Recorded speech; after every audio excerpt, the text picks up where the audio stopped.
dans la définition du MO2I. Le MO2I, c'est quoi? C'est le mode opératoire, identitaire et itératif, où l'excellence, c'est quoi? C'est le plaisir dans l'action. C'est vraiment ce qui caractérise notre mode opératoire. Le mode opératoire, c'est aussi une question de valeur au service du monde. Parce que, je vous ai dit tout à l'heure, que le mode opératoire a vocation à transformer une réalité qui n'est pas satisfaisante en une réalité qui est plus satisfaisante.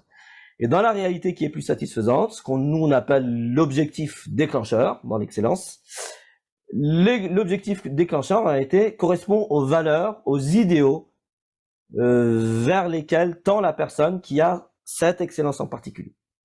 Donc là apparaît la question des valeurs au service du monde. Donc là, finalement, on a deux leviers. Hein. On a l'intérêt. Si je trouve un intérêt, lorsqu'on trouve un intérêt à quelque chose, c'est parce que derrière, en réalité, se cache la question des valeurs.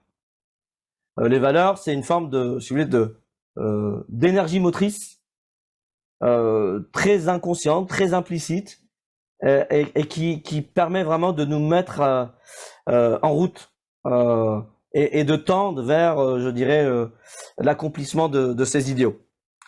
Et puis, au service du monde, ça renvoie quand même à une forme d'altruisme. Hein, c'est pour ça que j'avais rajouté dans la citation, pour soi et pour les autres.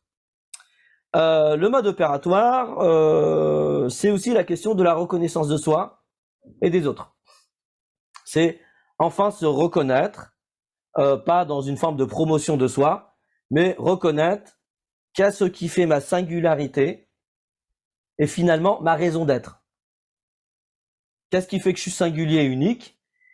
Et qu'est-ce qui fait qu'en réalité, il y a une raison d'être à mon existence? Ça, c'est la question de la reconnaissance de soi.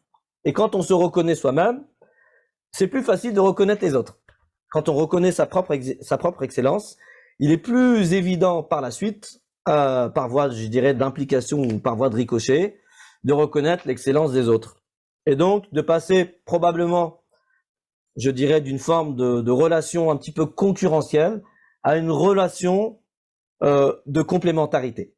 Et ça va avoir un impact très très fort dans la manière dont je vais collaborer avec les autres, partant maintenant du postulat que nous sommes tous excellents, excellentes, et qu'il va s'agir pour moi d'essayer de mieux connaître l'autre, mieux le reconnaître, et donc pouvoir mieux collaborer et interagir avec lui. Je sais pas si ça s'écrit comme ça, l'efficience, mais c'est pas grave, l'orthographe, j'ai jamais été bon et je pense que je ne le serai jamais. Le mode opératoire, c'est aussi dire finalement quelle est la zone, quel est le périmètre dans lequel je suis très efficient. L'efficience pouvant être traduite ou définie comme étant l'efficacité de l'efficacité, donc c'est une forme de surproductivité.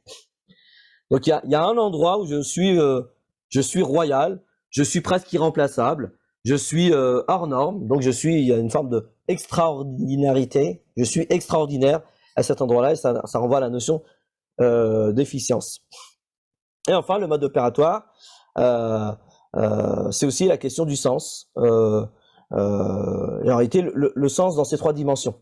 Le sens dans le sens de sensoriel, parce que ça se construit effectivement dans l'interaction, et ça se construit, je dirais, dans une perspective de préservation de la structure. Le sensoriel va amener une forme d'émotion.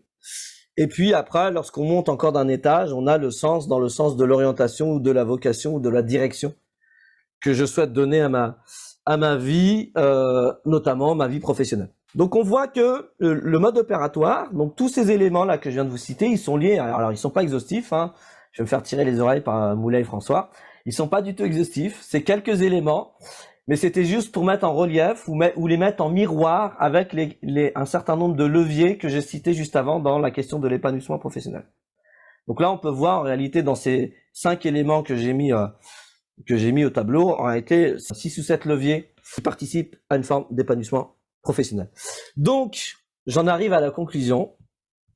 Oui, le mode opératoire, oui, l'excellence, peut être une solution ou un élément qui va vous permettre, si vous n'êtes pas du tout épanoui professionnellement, probablement de trouver les ressources d'un épanouissement, parce que vous connaissant, vous reconnaissant, vous allez pouvoir identifier la place dans laquelle vous êtes les plus efficients, les plus pertinents, les plus excellents, etc., etc.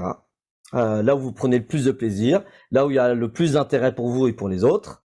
Et si il y a déjà une forme d'épanouissement, professionnellement parlant, même sans avoir connaissance de son mode opératoire, eh ben, je pense que ça permet de le déployer encore plus, c'est-à-dire d'être encore plus épanoui.